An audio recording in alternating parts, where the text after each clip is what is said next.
Everyone, welcome to my YouTube channel Nikita Sehrawat. आप सबका स्वागत है और हम आज फिजिक्स का एक चैप्टर करेंगे स्टार्ट, जिसका नाम है मोशन। हम आज मोशन के बारे में पढ़ेंगे कि मोशन एक्चुअल में होता क्या है।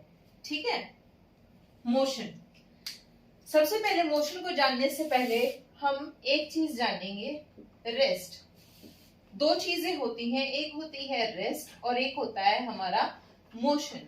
मोशन जो हमारा चैप्टर है वो, और हम रेस्ट के बारे में भी जानेंगे। ठीक है, अच्छा ये देखिए, अभी मैं यहां खड़ी हूं, मैं रेस्ट में हूं या मोशन में हूं? आप बताइए, सोचिए, मैं फिलहाल रेस्ट में हूं या मोशन में?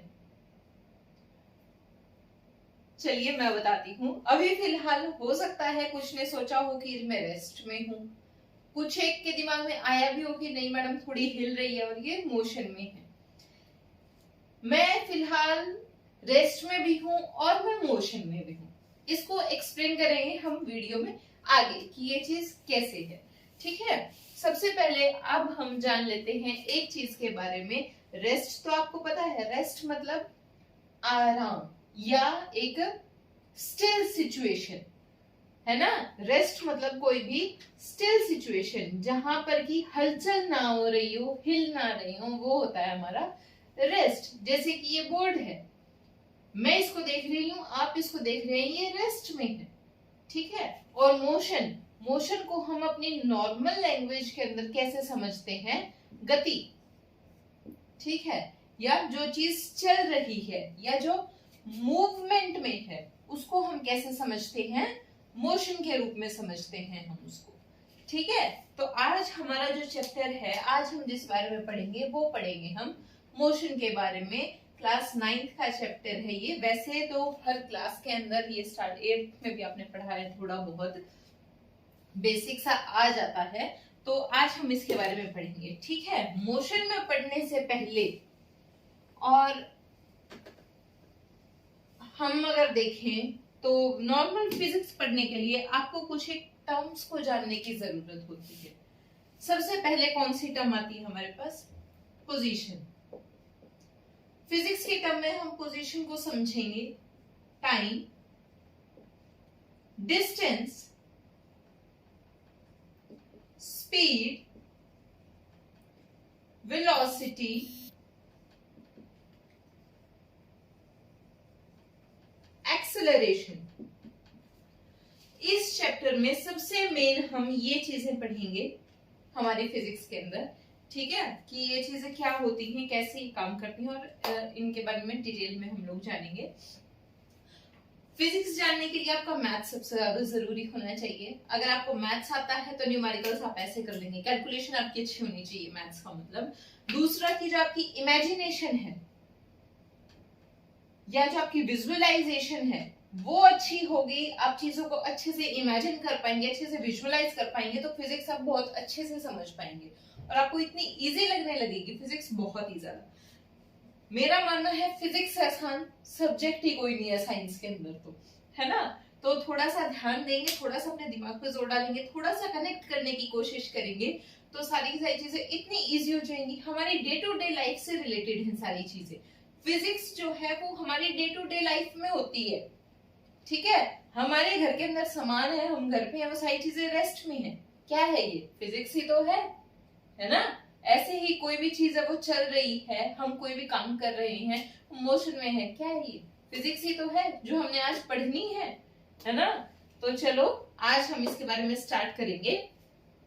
ठीक है, एक टॉपिक के एक पॉइंट के बारे में मैं आपको बताना चाहूंगी। जनरली क्लास 9th के अंदर तो इसका इतना यूज नहीं करते हैं, इसको इतना ज्यादा डिस्क्राइब भी नहीं करते हैं, लेकिन मैं करूंगी ताकि आपको बहुत अच्छे से सारी चीजें समझ में आ जाए। ये जो मैंने रेस्ट और मोशन लिखा था, आपको ये अच्छे से समझ में आ जाए। ठीक है,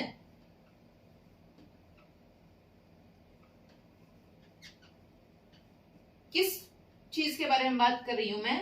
इस टर्म के बारे में बात कर रही हूं मैं, रेफरेंस पॉइंट के बारे में। ठीक है, रेफरेंस पॉइंट के बारे में। तो अभी हम इसको थोड़ा सा डिटेल में चलते हैं, उसके बाद में आपको जो मोशन चैप्टर है और जो आगे भी फिजिक्स है वो आपको बहुत अच्छे से क्लियर होगी। आप उसको बहुत ही समझ के अपने ऊपर भी इजीली समझ पाएंगे उसको।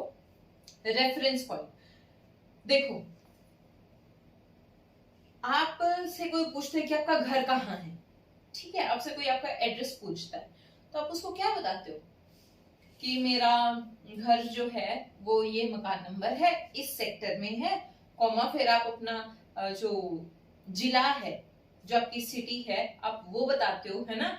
जैसे मान लो कि भाई मैं हरियाणा से हूँ, तो मैं मेरा हाउस नंबर देती हूँ, ये मेरा हाउस नंबर है, ये मेरा सेक्टर है, ये मेरा जिला है, और उसके बाद में फिर ये मेरा राज्य है, यानी कि ये मेरा स्टेट है। सिटी बताते हैं, स्टेट बताते हैं, फिर हम अपना पिन कोड बताते हैं। ये हम अपना पूरा एक एड्रेस ऐसे देते हैं।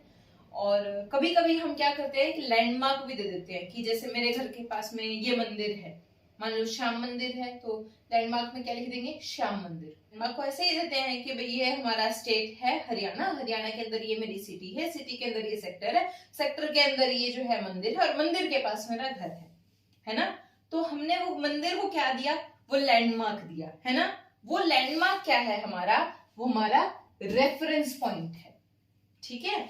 उसके रेफरेंस में हमने अपना घर बताया है, मंदिर के रेफरेंस में, कि मेरे घर के पास है वो मंदिर, है ना। तो वो क्या है, वो हमारा रेफरेंस पॉइंट है, ठीक है। कई बार होता है हम नहीं देते हैं, आप वो बहुत सारे ऑर्डर्स आते हैं, आजकल तो ऑनलाइन शॉपिंग बहुत ज्यादा चल रही है, कई बार हम लोग लैंडमार्क भी नहीं देते हैं। कुरियर वाले का फोन आता है कि सर आपके, मैं इधर खड़ा हूँ सेक्टर में और इस जगह पर खड़ा हूँ, आपका घर किधर है।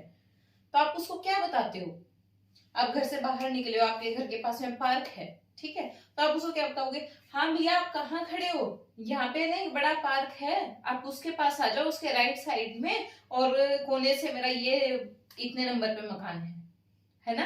आप उसको ये चीजें बताते हो। आप अपना खुद रिलेट करिए इस चीज को, कि कुरियर वाले का फोन आया कि सर मैं है ना यहाँ पर मोड़ पे खड़ा हूँ या पार्किंग में खड़ा हूँ, और आपका घर बताइए कहाँ है। तो आप उसको क्या बोलते हो, भैया आप है ना सीधे सीधे आना, इधर है ना एक पार्क है, और आप पार्क से राइट हैंड साइड में मुड़ जाओगे ना, तो कोने से तीसरा या चौथा या पांचवा जो भी है वो मेरा मकान है ना। तो आपने क्या किया, आपने बताया कि पार्क से दूसरा तीसरा चौथा जो है वो मेरा मकान है। तो वो जो पार्क है वो आपने क्या बताया, उसको रेफरेंस पॉइंट बताया, कि उस पार्क से आपका घर इतना दूर है या इतने डिस्टेंस पे है, ठीक है, ठीक है। उसके बाद में रेफरेंस पॉइंट को थोड़ा सा और देखते हैं। अच्छा, जैसे कि आपने क्या किया है, बचपन में आपने एक नंबर लाइन, तो या बचपन से देखते रहे, आपने एक नंबर लाइन देखी है ना मैथ्स के अंदर, आप नंबर लाइन ड्रॉ करते हो, इसका ये जो बीच वाला पॉइंट होता है ये क्या होता है हमारा, 0। इसके इधर होते हैं हमारे पॉजिटिव्स, +1, ये 2, 3, 4, इधर होते हैं हमारे पॉजिटिव सारे, और लेफ्ट हैंड साइड को होते हैं हमारे सारे के सारे नेगेटिव, -1, -2, -3, ये आपने पढ़ा है ना। तो ये जो हमारा बीच वाला पार्ट है, ये जो हमारा 0 है, ये हमारा क्या है, क्या बोलते हैं हम इसको, ओरिजिन बोलते हैं। क्या बोलते हैं हम इसको, ओरिजिन बोलते हैं ना। ओरिजिन मतलब कि हमारा यहाँ से स्टार्ट हो रहा है, हमने इसको एक पॉइंट मान लिया, हमने इसको ओरिजिन मान लिया, कि इसके जो राइट साइड में होंगे वो तो हमारे सारे पॉजिटिव होंगे, और जो लेफ्ट में होंगे वो हमारे सारे के सारे क्या होंगे, नेगेटिव होंगे, है ना, ठीक है। राइट वाले तो हमारे सारे पॉजिटिव हो गए, लेफ्ट वाले हमारे सारे के सारे नेगेटिव हो गए। तो ये हमने कैसे जाना है, ये हमने इस पॉइंट को ओरिजिन लिया, इसके थ्रू जाना है, हमने इसके भी हाफ पे डिसाइड किया है कि भी कौन से पॉजिटिव है कौन से नेगेटिव है। तो ये हमारा क्या हो जाएगा इस नंबर लाइन के लिए, रेफरेंस पॉइंट, ठीक है। ये हमारा क्या है, ये रेफरेंस पॉइंट है, इसके रेफरेंस में हमने पॉजिटिव और नेगेटिव डिसाइड किए हैं, ठीक है, ठीक है। रेफरेंस पॉइंट क्या होता है, किसी भी चीज को आप एक मान लेते हो कि हाँ आपने कोई भी चीज मान लिया, आप उसको लोकेट करके, उसको पॉइंट आउट करके, अगर आप कोई भी जगह है, कोई भी मैग्नीट्यूड या कोई भी डायरेक्शन, अगर आप डिस्टेंस या किसी भी चीज की बताते हैं, तो वो हमारा रेफरेंस पॉइंट हो जाता है, ठीक है।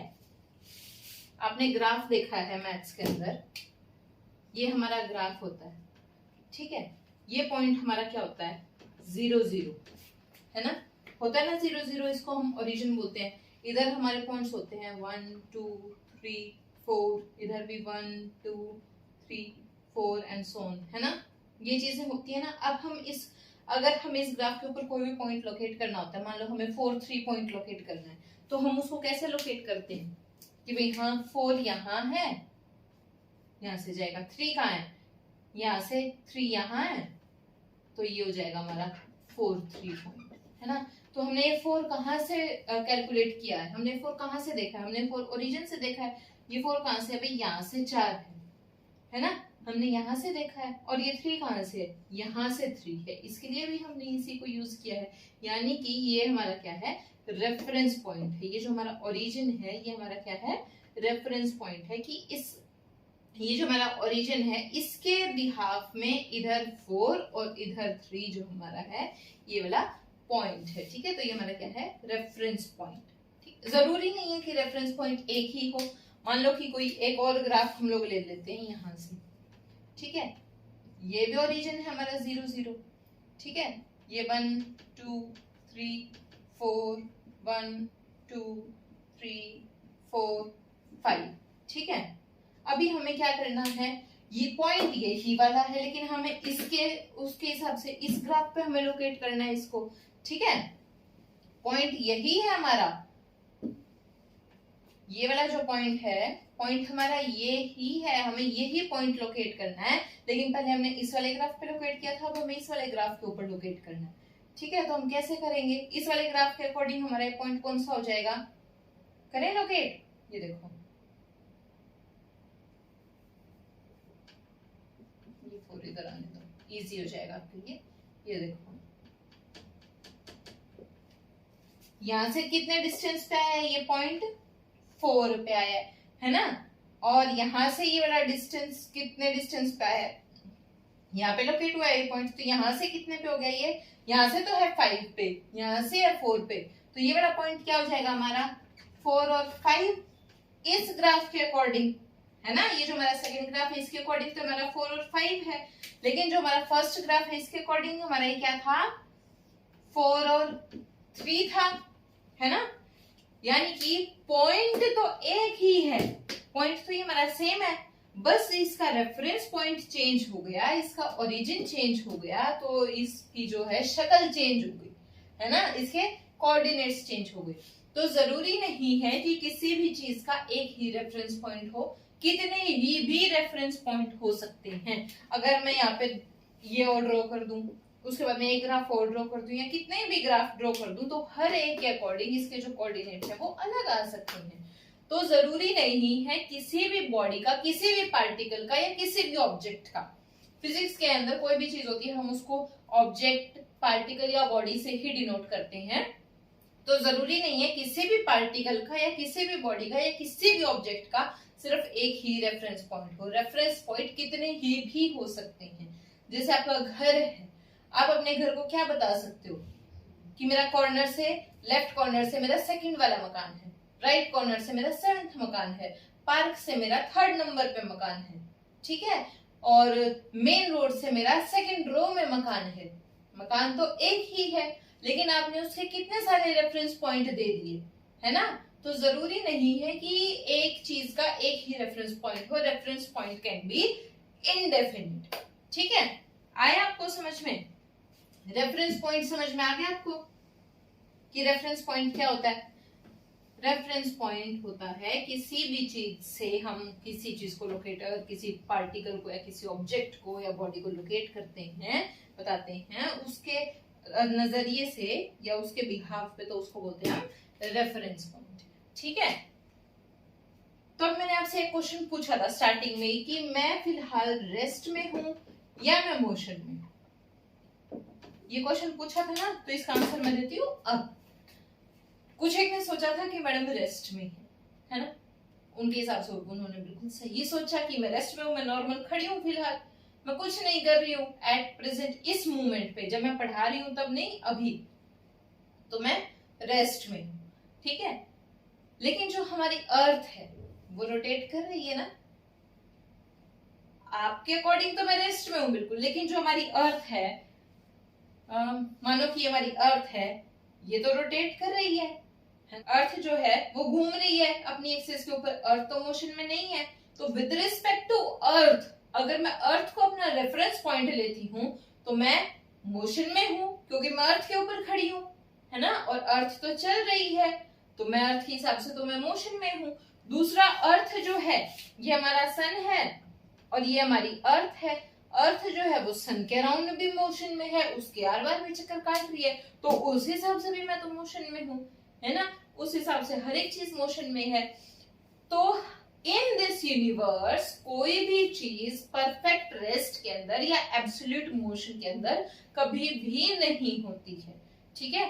आपके अकॉर्डिंग, मेरे अकॉर्डिंग मैं अभी रेस्ट में हूं, लेकिन अगर हम अर्थ की तरफ से देखें, अर्थ के हिसाब से देखें, तो मैं मोशन में हूं उसके साथ में। तो क्या है, in this universe nothing is at rest और इन मोशन परमानेंटली और temporarily at the same time, ठीक है। कोई भी चीज ना तो परफेक्टली मोशन में है और ना ही परफेक्टली रेस्ट के अंदर है। तो फिर हम कैसे पता लगाएंगे कि कौन सी चीज रेस्ट में है, कौन सी चीज मोशन में है। ये तो कंफ्यूज करने वाली बात हो गई, है ना। लेकिन हम लोग कंफ्यूज नहीं होंगे, हम लोग बहुत इजीली इसको देखेंगे, कंफ्यूज नहीं होना है। रेफरेंस पॉइंट समझ में आ गया है, ठीक है, वरना 9th क्लास में कोई नहीं पूछता इतना। वो मैंने आपको जनरल आपकी इजी करने के लिए आपको समझाया है, ठीक है। अब देखते हैं, ताकि आपको ये जो रेस्ट और मोशन वाला टॉपिक है ये समझ में आ जाए। कोई भी चीज है वो रेस्ट में या मोशन में, प्रॉपर रेस्ट में या प्रॉपर मोशन में नहीं होती है कभी भी, ठीक है। कैसे, हमें कैसे पता लगेगा कि वही रेस्ट में या मोशन के अंदर है। तो जो मोशन है या हमें उसका रेस्ट देखना है, वो हम किसके अकॉर्डिंग देखते हैं, वो देखते हैं हम ऑब्जर्वर के थ्रू, कि उसका ऑब्जर्वर कौन है, उसके ऊपर डिपेंड करता है कि बॉडी मोशन में है या बॉडी रेस्ट में है, ठीक है। कैसे, मेरे ऑब्जर्वर आप हैं, आपने मुझे देखा मैडम रेस्ट में है ना, कि निकिता तो रेस्ट में है। तो ऑब्जर्वर कौन था, आप थे। आपके अकॉर्डिंग में किस में थी, रेस्ट में थी। लेकिन अगर विद रिस्पेक्ट टू अर्थ देखें, अगर हमें कोई बाहर से देख रहा है तो अर्थ घूम रही है, अर्थ के साथ साथ हम भी घूम रहे हैं। तो उस ऑब्जर्वर के थ्रू या उस ऑब्जर्वर के हिसाब से हम किस में हैं, मोशन में हैं, ठीक है। तो हमारा मोशन में होना या रेस्ट में होना किस पे डिपेंड करता है, ऑब्जर्वर पे डिपेंड करता है, ठीक है। अब लेके चलते हैं छोटा सा एग्जांपल। बस में तो सभी बैठे है ना, कभी ना कभी बैठे तो हैं बस के अंदर, ठीक है। आप लोग बस में जा रहे हैं, ट्रेवल कर रहे हैं, बस चल रही है, एक सीट पे आप बैठे हो, एक पे आपकी मम्मी बैठी है आपके साथ में, कंडक्टर आता है, बस चल रही है, तो यानी कि बस किस में है, मोशन में है, और आप बस के अंदर बैठे हो, है ना। अब आप मोशन में हो या रेस्ट में हो, ये बताओ पहले तो मुझे कमेंट करके जरूर बताना मेरे को कि बस चल रही है, आप बस में बैठे हो, आप रेस्ट में हो या मोशन में हो। कंडक्टर आता है, आपको बोलता है टिकट लो भाई, टिकट लो, आप उससे इजीली टिकट भी ले लेते हो। आपको प्यास लगी, आपको कुछ खाना है, वो इजीली खा पी भी रहे हो, है ना। लेकिन बस अभी भी चल रही है, बस मोशन में है। लेकिन आप और अपनी आपकी जो मम्मी है वो अपने आराम से बैठे हैं ना, हिल डुल रहे, कुछ भी नहीं है, तो आप तो रेस्ट में हुए ना, और बस चल रही है, बस मोशन में है। तो यहां से कैसी क्या चीज है कि ये जो आप और आपकी मम्मी बस के अंदर बैठे हो और ये जो हमारा कंडक्टर है, ये हमारी पूरी की पूरी बस है। बस लग रही है क्या, बस 2 ही सीट है बस में बस है, ठीक है। आप बस के अंदर बैठे हो, अब बस तो चल रही है, आपको भी कंडक्टर से टिकट लेनी है, आपने उसे इजीली ले ली। ऐसा तो नहीं है कि भाई कंडक्टर आगे आगे भाग रहा है और आप उसके पीछे पीछे भाग रहे हो, अरे रुक भाई मेरे को टिकट लेने दे, ऐसा नहीं है ना। आप उसके साथ में नॉर्मली टिकट ले रहे हो। लेकिन जो हमारी बस है, ये लो पहिया भी बना दिए, ठीक है अब लग रही है बस चलो, ये बस हमारी चल रही है, यानी कि बस जो है वो हमारी मोशन में है। लेकिन आप जो तीनों हैं, आप, आपकी मम्मी और कंडक्टर, आप लोग जो हैं ये आपस में क्या है, रेस्ट में है। कैसे, आप अपनी मम्मी को देख रहे हो, ये तो आराम से है, कंडक्टर है वो भी अपने आराम से बैठा है, ठीक है। तो आप सब लोग तो रेस्ट में हैं। कैसे है रेस्ट में, with respect to each other. जब आप लोग अपने आप को देख रहे हो तो आप लोग एक दूसरे के रिस्पेक्ट में रेस्ट में हो, एक दूसरे के साथ आप रेस्ट में हो, क्योंकि आप ही ऑब्जर्वर हो। लेकिन कोई इंसान बाहर है, मान लो कि कोई यहाँ पे खड़ा है, ठीक है, वाह कितनी अच्छी ड्राइंग है ना। तो यहाँ पे कोई खड़ा है, मान लो कि ये चिंटू खड़ा है, ठीक है यहाँ पे कोई चिंटू खड़ा और ये बस जा रही है, तो इस चिंटू के जब ये आपको ऑब्जर्व कर रहा है तो आप क्या हो इसके विद रिस्पेक्ट टू में, ये तो आप मोशन में हो, निकल गए आप तो, है ना। चिंटू के विद रिस्पेक्ट टू आप लोग मोशन में हो, लेकिन एक दूसरे के हिसाब से आप लोग रेस्ट में हो, तो आप तो दोनों पोजीशन में हो गए ना, आप तो रेस्ट में भी हो और आप मोशन में भी हो। तो यहां से आपको समझ में आया कि कोई भी चीज होती है वो रेस्ट में भी होती है, मोशन में भी होती है। डिपेंड किसके ऊपर करता है, वो डिपेंड करता है वो ऑब्जर्वर के ऊपर। ठीक है, कि आपका ऑब्जर्वर कौन है। जब आपको कंडक्टर ऑब्जर्व कर रहा है तो आप मम्मी बेटा रेस्ट में हो, लेकिन जब आपको चिंटू ऑब्जर्व कर रहा है तो आप मोशन में हो, आप तो निकल गए आगे, है ना। इसी तरीके से जब आप लोग कंडक्टर को देख रहे हो तो कंडक्टर तो हमारा रेस्ट में है ना, क्योंकि वो तो हमारे साथ साथ चल रहा है, हिलडुल नहीं रहा, यहाँ जा नहीं रहा, हमारे साथ के वो तो। लेकिन जब आपने खिड़की से चिंटू को देखा, चिंटू तो पीछे छूट गया, है ना, तो आपको क्या लगता है कि चिंटू मोशन में है, लेकिन ऐसा नहीं है। चिंटू हमारा रेस्ट में था, आप चल रहे हो, तो चिंटू के हिसाब से आप मोशन में हो, आपके हिसाब से चिंटू मोशन में। ठीक है, तो मोशन और रेस्ट समझ में आया। किसके ऊपर डिपेंड करता है, ऑब्जर्वर के ऊपर डिपेंड करता है कि कोई चीज रेस्ट में है या मोशन में है। ठीक है, चिंटू तो अच्छा बना है वैसे। ड्राइंग के ऊपर ज्यादा हंसना मत, कंसेप्ट के ऊपर ध्यान देना, ड्राइंग तो ऐसे ही चलती है। अच्छा चलो, अभी हमने पढ़ लिया ये। एक एग्जांपल ट्रेन का और देख लो, ट्रेन में भी आप सभी बैठे होंगे, या गाड़ी का देख लो। ठीक है ना, ये गाड़ी बना देते हैं, ऐसी ही गाड़ी आती है मेरे को बनानी, ठीक है ना। तो चलो ये कोई भी गाड़ी मान लो, किसी भी टाइप की जीप मान लो या कुछ भी मान लो। ठीक है, गाड़ी में आप बैठे हो, आप लोग जा रहे हो, फुल स्पीड में गाड़ी है। ठीक है, ये आप इस गाड़ी को चला रहे हो। ठीक है, यहाँ पे स्टीयरिंग व्हील है, टांग में तो बाहर निकल आई इसकी। ये लो, ठीक है, स्टीयरिंग व्हील इसने अपने हाथों से पकड़ रखा है। आगे देख भाई तू, ठीक है ना, ये लो, ठीक है, ये खुशी खुशी जा रहा है। इसके बाल भी बना देते हैं फिर, तो थोड़े से बना ही दिया तो। वर्ड ड्राइंग तो मैंने अच्छी बना दी, बस गाड़ी अच्छी नहीं बनी, है ना। इसको भी हम चिंटू ही मान लेते हैं कि अब चिंटू हमारा क्या कर रहा है, अब हमारा चिंटू गाड़ी चला रहा है। ठीक है, गाड़ी चला रहा है अब हमारा चिंटू, तो ये फुल स्पीड में भाग रहा है। जिसको गाड़ी मिल गई अपने पापा की मुश्किलों से ही मिली है, वरना देते नहीं है इसको, तो ये भाग रहा है, भगा रहा है गाड़ी को फुल स्पीड में, कितनी 80 की 90 की। ठीक है, भगा रहा है इसको, इससे ज्यादा नहीं भागेगी, इससे छोटा बच्चा है। ठीक है, इतनी स्पीड में इसको भगाया जा रहा है। अब जो बाहर लोग खड़े हैं, चिंटू के हिसाब से तो ये गाड़ी के अंदर बैठे, गाड़ी के अंदर बैठे जब हम स्पीड करते हैं हमें पता नहीं लगता ना जब शीशे बंद होते हैं। क्यों? क्योंकि हम गाड़ी के साथ में ही मोशन में होते हैं, है ना। हम तो उसके विद रिस्पेक्ट टू रेस्ट में, हम आराम से बैठे गाड़ी के अंदर, तो हम तो रेस्ट में। लेकिन जो ये बाहर खड़े हैं, ये अंकल खड़े हैं, कोई आंटियां खड़ी हैं, तो ये देखें, अरे इतना छोटा बच्चा और इतनी तेज स्पीड के अंदर चला रहा है। ये देखो, इस आंटी ने तो मुंह भी बना लिया, है ना, कि ये देखो इतना छोटा बच्चा और इतनी तेज स्पीड में जा रहा है, भाग रहा है। तो इनके अकॉर्डिंग ये क्या है, मोशन में है। इसके अकॉर्डिंग तो ये आराम से बैठा है सिर्फ, ये तो खुद के अकॉर्डिंग अगर कार के हिसाब से देखे तो ये रेस्ट में है। लेकिन जो बाहर है उनके हिसाब से चिंटू क्या है, मोशन में है। और चिंटू को भी ये बाहर वाले कैसे दिख रहे हैं, पीछे छूटते हुए दिखाई दे रहे हैं, तो उसको भी जो बाहर की सीनरी है वो पीछे की तरफ जाती हुई दिखाई दे रही है, यानी कि उसको बाहर वाला सीन मोशन के अंदर लगेगा। ठीक है, तो मोशन और रेस्ट किसके ऊपर डिपेंड करता है, ऑब्जर्वर के ऊपर डिपेंड करता है। ये डिपेंड कि देख अंकल आंटी रहे हैं, चिंटू रहा है। ठीक है, चिंटू के हिसाब से वो खुद रेस्ट में है, लेकिन अंकल आंटी देखो, इस आंटी ने तो मुंह भी बना रखा, अंकल ने बना रखा है थोड़ा थोड़ा, कि अरे इतना छोटा बच्चा और इतनी तेज स्पीड में। हाँ, ऐसे थोड़ी ना गाड़ी देते हैं किसी को मारेगा खुद मरेगा, है ना। और चिंटू के हिसाब से बाहर वाली सीनरी हमारी मोशन में है।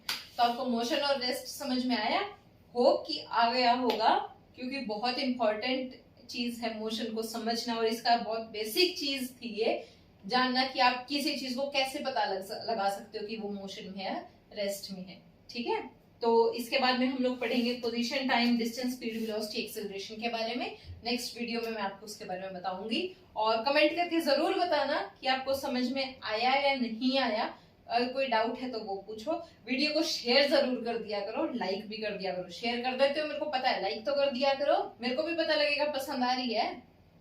चलो ठीक है, मिलते हैं अगली वीडियो में।